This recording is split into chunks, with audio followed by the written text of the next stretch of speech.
AP ప్రభుత్వానికి కేంద్ర ఎన్నికల సంఘం షాక్ ఇచ్చింది. పోలింగ్ కు ముందు నిధులు విడుదల చేయవద్దని ఆదేశించింది. పోలింగ్ ముగిశాకే విడుదల చేయాలని తేల్చి చెప్పింది. నిధుల విడుదలపై ఏపీ సీఎస్ ఇచ్చిన వివరణతో ఈసీ సంతృప్తి చెందలేదు. ఇవాటితో 10వ తేదీ అయిపోయిందని గుర్తు చేసిన ఈసీ మే 14వ తేదీన విడుదల చేసినా ఇవాళ రిలీజ్ చేసినా పెద్ద తేడా ఏముందని ప్రశ్నించింది. మే 13 తర్వాతే నిధులు విడుదల చేయాలని జగన్ ప్రభుత్వానికి ఆదేశాలు జారీ చేసింది. జనవరి మార్చి మధ్య రాష్ట్ర ఆర్థిక స్థితి బాగున్నా నిధులు అందుబాటులో ఉంచలేదని వెల్లడించింది. నిధుల్ని జమ చేయకుండా దీర్ఘకాలం పెండింగ్లో ఉంచడం సరికాదని ఆక్షేపించింది. మే నెలలో ఎప్పుడూ డీబీటీ పథకాలకు నిధులు జమ చేయలేదని గుర్తు చేసింది. పోలింగ్ తేదీ కంటే ముందు జమ చేయాల్సిన అత్యవసర స్థితి ఏమీ లేదని ఎన్నికల సంఘం స్పష్టం చేసింది.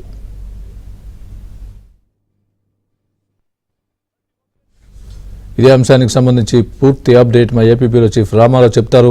రామారావు చెప్పండి, ఎలక్షన్ కమిషన్ ఏం చెప్పింది?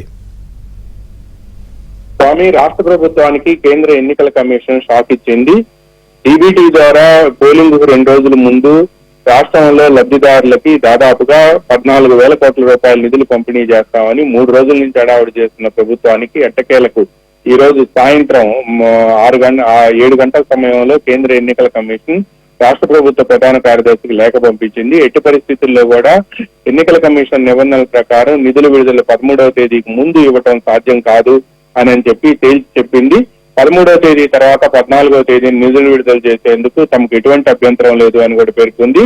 ఈ రోజు హైకోర్టు కూడా తాము ఇచ్చిన లేఖను రికార్డు చేసిన విషయాన్ని, హైకోర్టు డివిజనల్ బెంచ్ రికార్డు చేసిన విషయాన్ని కూడా కేంద్ర ఎన్నికల సంఘం రాష్ట్ర ప్రభుత్వానికి గుర్తు చేసింది.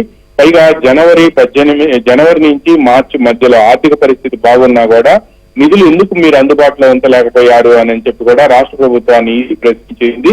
నిధులు జమ చేయకుండా దీర్ఘకాలం పెండింగ్ లో ఉంచడం సరికాదు.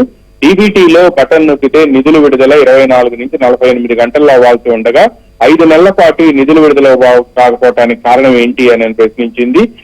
పైగా రాష్ట్ర ప్రభుత్వం గత 4.5 సంవత్సరాల కాలంలో మే నెలలో ఎప్పుడు కూడా డీబీటీ పథకాలకు నిధులు జమ చేయలేదు అని చెప్పి ఈ సందర్భంగా ఈసీ రాష్ట్ర ప్రభుత్వానికి గుర్తు చేసింది.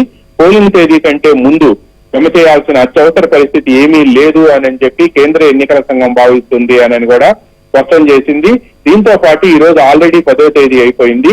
14వ తేదీకి, అంటే మీరు చెప్పే 13వ తేదీ కాకుండా 14వ తేదీని మేము విడుదల చేయమని చెబుతున్నాం. 10వ తేదీ అయిపోయాక 11, 12, 13 3 రోజుల్లో వచ్చిన తేడా ఏముంటుంది అని ప్రశ్నించింది. పైగా ఈ రోజే లేకపోతే రేపో నిధులు విడుదల చేయాలని చెప్పి మీరు ఎందుకు పట్టుబడుతున్నారు అని కూడా కేంద్ర ఎన్నికల సంఘం రాష్ట్ర ప్రభుత్వ ప్రధాన కార్యదర్శిని ప్రశ్నించింది. నిధులు సిద్ధంగా చేసుకొని రిజర్వ్ బ్యాంక్ ఆఫ్ ఇండియా నుంచి వేస్ అండ్ మీన్స్, అదే విధంగా ఓడీ కింద దాదాపుగా 5,000 కోట్ల రూపాయలు, దీంతో పాటు డివల్యూషన్ ఆఫ్ ఫండ్స్ అంటే కేంద్ర పన్నుల వాటాలో 3,000 కోట్ల రూపాయలు, దీని మరికొంత నిధులు ఎఫ్డీల నుంచి కూడా డ్రా చేసి దాదాపుగా 12,800 కోట్ల రూపాయలను సిద్ధం చేసి రిజర్వ్ బ్యాంక్ ఆఫ్ ఇండియాలో ఉన్న ఈ కుబేర్కి రిలీజ్ చేసేందుకు రాష్ట్ర ప్రభుత్వం సిద్ధం చేసింది. ఈ లోపు మోడల్ కోడ్ ఆఫ్ కాండక్ట్ అంటే ఎన్నికల ప్రవర్తన నియమాలు అమల్లో ఉండటంతో వాళ్ళ అనుమతి లేకుండా నిధులు విడుదల చేయడం సాధ్యం కాదు అని స్పష్టం చేయడంతో కేంద్ర ఎన్నికల సంఘానికి లేఖ రాసినప్పటికీ కూడా వీరి మధ్య ఉత్తర ప్రత్యుత్తరాలు జరిగి కొద్దిసేపటి క్రితం కేంద్ర ఎన్నికల సంఘం మీరు 13వ తేదీ లోపు కూడా నిధులు విడుదల చేయడానికి సాధ్యం కాదు అని స్పష్టం చేసింది. ఒకవేళ విడుదల చేస్తే లెవెల్ ప్లేయింగ్ ఫీల్డ్ దెబ్బతింటుంది అని కూడా స్పష్టంగా పేర్కొంది. అందువల్ల రాష్ట్ర ప్రభుత్వానికి నిధుల విడుదలకు ఈ నెల 13వ తేదీ సాయంత్రం వరకు కూడా అవకాశం లేకుండా పోయింది. Swamy, right Ramarao, thanks for the update.